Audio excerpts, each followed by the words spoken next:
Hey everybody, welcome back to The Hobby Musician. Now, whether you are an instrument builder like we do from time to time here on the channel, or if you're just a builder in general, if you make furniture or decorative pieces, chances are that you may regularly find yourself in the position of needing to flatten off or level off maybe a large-ish surface of whatever piece you're working on. Now, to make an example for this video, a couple days ago I went out and just got any of the scraps that I had laying around. I cut them down into strips and glued them together to make kind of a representative block. Now you can see here, maybe for us, I might envision taking something like this on to trace out a template and make a guitar body out of it.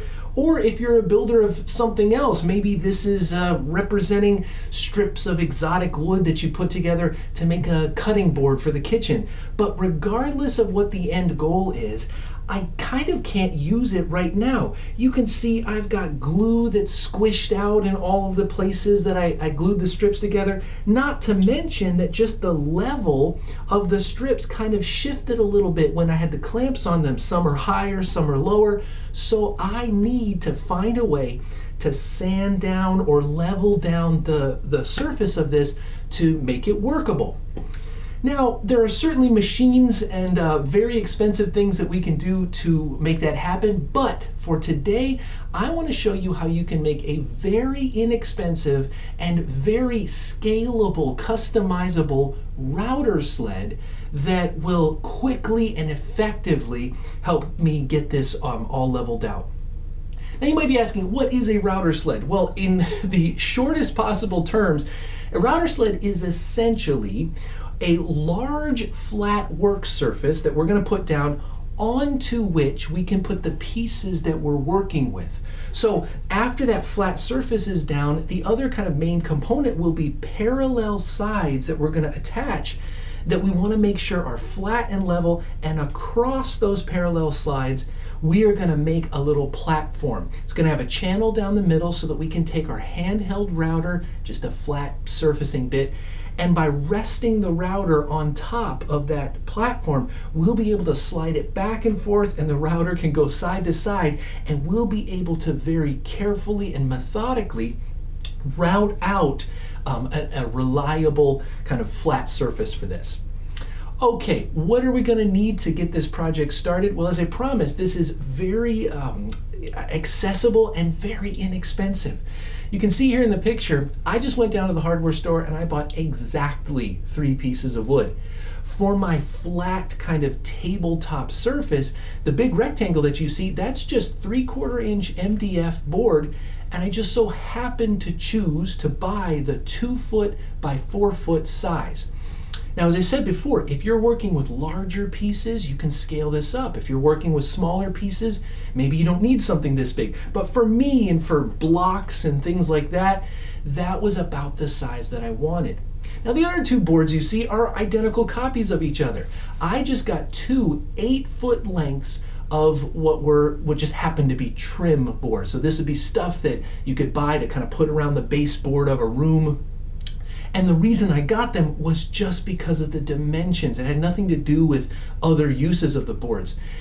The MDF piece that I got was 4 feet long. These boards were 8 feet long, so I knew that just one of the boards was all I was going to need to cut in half and run my 2 sides. Now, the width of those boards was the other thing that I paid attention to. As I said, you can scale up or scale down the sizes that you need. I also happen to know that typically I'm going to need a few inches for the pieces that I'm going to work with. So I wanted to get, they were advertised as 5-inch boards, which means in reality they're actually 4.5 inches. That's how tall I wanted my sides. And when I was at the hardware store, there are all sorts of widths and lengths that you can get to fit your project as well. Okay, I want to show you a quick time lapse of just me putting together these basic pieces, and then we'll take everything outside, take a look at it, and actually put it to work in the next part of this video. So as you can see in this time lapse, they're very simple to put together. I laid down that board, carefully measured and cut one of the long strips in half, and then I used my square to go along as I was screwing in the boards on each side, just to make sure that I was doing everything 90 degrees, very flush, very square, so that each side was going to make a parallel kind of level for the next step. Well, the next step was taking that second long piece of board, measuring out and cutting strips that would span and be able to lay on top of the two side rails. Once I had two of those boards cut, I kind of measured them and made sure I left a gap wide enough for my router to go back and forth. Then I just cut very small strips to make a lip that would go over, so sliding back and forth, I don't have to worry about that platform falling off or ruining some piece that I'm working on. Now, the last little part that I really recommend that you consider or do when you make this for yourself, I took some of the leftover length and I cut these little 45-degree angle triangles to serve as braces. I noticed that with that 4-foot length of board, even though I had a lot of screws holding in the sides, I wanted to make sure that I wasn't going to be in danger of moving this around, bumping it, and then having one of the sides kind of bend or break. So those 45-degree triangles I used as braces that I screwed in to each of the four corners, again using my square to make sure that everything was really perfectly at 90 degrees, same height, perfectly perpendicular. And honestly, that's it. Now let's take this example piece outside, and I'll take you through kind of the finished product, and we'll get to work to see just how quick and just how easy it is to surface off and level off some random piece that you might be working with. All right, I'll get the camera switched up and I'll see you outside in just a second. All right, everybody, we're all set up here outside just as promised, and a real quick rundown of everything we talked about just before I get started. You can see here, this is what we meant. The MDF board that I had to start as my work surface, I've got it all laid down. On both sides, I've run the length of board, and then you can see right here, these are the braces we talked about. Running that 45-degree angle and fastening it in there with my square made sure that all of my rails running down the whole thing are going to be nice and level. Now, the last part of this that's going to go back and forth is my little tray, for lack of a better term.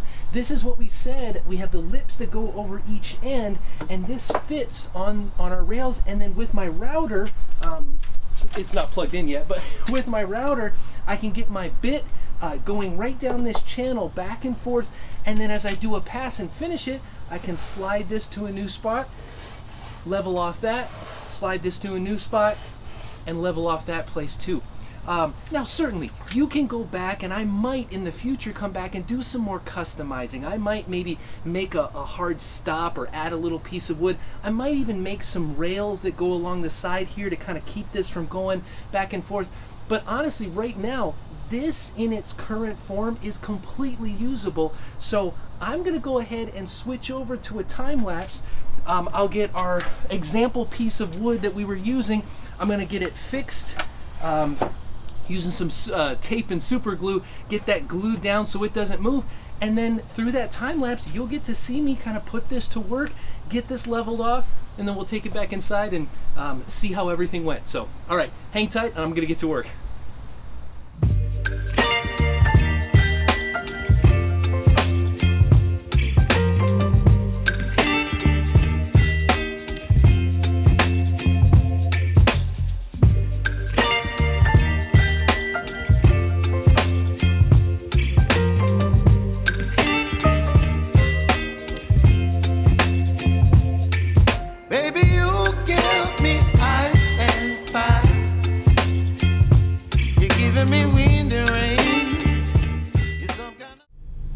All right, everybody, we did it. We are back in the air conditioning. I do apologize, I'm still sweaty and I'm still sawdusty, but I've got to say, when we take a look at the finished product here, our little DIY router sled worked like a dream.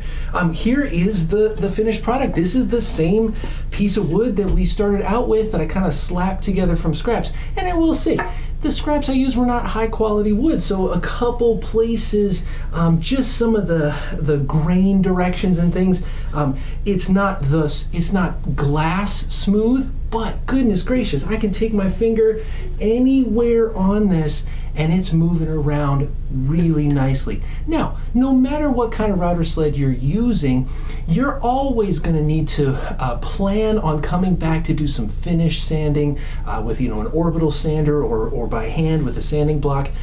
But this is a great way to get yourself and get your work pieces to the point where you can do that finish sanding very, very quickly.